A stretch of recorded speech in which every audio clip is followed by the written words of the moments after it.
আমি একটা আইডিয়া দিই, আমার বাসার একটা স্পেস যদি আমি একটা 3-4 হাজার টাকা এরকম একটা মাইক্রোফোন, একটা বেসিক মোবাইল ফোন, আমি জাস্ট প্রতিদিন একটা টপিক খুঁজতাম, ওই একটা টপিকে ChatGPT ডিপ রিসার্চ দিতাম, প্রতিদিন একটা না দুইটা করা যায়। ইজি আইডিয়া, যে কোনো মানুষ পারবে এটা, বাট একটু কথাবার্তা সুন্দর হওয়া লাগবে। অফকোর্স সার্চ দেবে, ধরেন কথার কথা, আজকে দিনে কফি নিয়ে পৃথিবীতে কি কি জিনিস হয়েছে, যারা নিশ পিপল, যারা কফি নিয়ে জানতে চায়, যারা চারু কালার মানে চারু ওই আঁকাকি নিয়ে জানতে চায়, এআই নিয়ে জানতে চায়, নেটফ্লিক্স বা মুভি নিয়ে জানতে চায়, অনেক নিশ আছে। তার যে নিশটা ভালো লাগে রিসার্চ দিব, গ্রকেও দিব, এখানেও দিব, দিলে 7-8 মিনিট 10 মিনিট লাগবে। ওইটা পুরোটা ওইখানে নিচে আমি আবার লিখবো, act as a senior fact checker and make sure they are up to date. Fact check দেবো, ওর মধ্যে 15টা নিউজ যদি আসে 7টা বা 8টা হয়তো ফেক থাকবে বা কিছুটা কনফিউশন থাকবে, যেগুলো রিয়েল এবং যেগুলো তেমন কেউ জানে না, ওইটা নিয়ে আমি আমার ইন্টারেস্টিং টেকে তন্ময় আমি একটা ভিডিও বানাবো। হাই, কি অবস্থা সবার, কেমন আছে? আজকে এআই নিয়ে 5টা ইন্টারেস্টিং নিউজ বলবো। তো রিসেন্টলি এলন মাস্ক কিন্তু এআই নিয়ে এটা বলছে, আপনার বাংলাদেশে এটার এই ইফেক্ট হতে পারে। প্রতিদিন সন্ধ্যা 6টায় একটা ভিডিও, তেমন কোনো কঠিন না, ক্যাপকাটে যে কোনো মানুষ মোবাইল দিয়ে একটা ভিডিও করবে। আপনার ভিডিও করতে হবে না, you can just get a AI self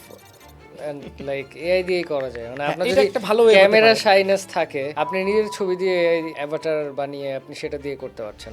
perfect. আপনার নিজে শুট করতে হবে। এটা একটা আইডিয়া আপনারা করতে পারেন, যাদের টাইম আছে।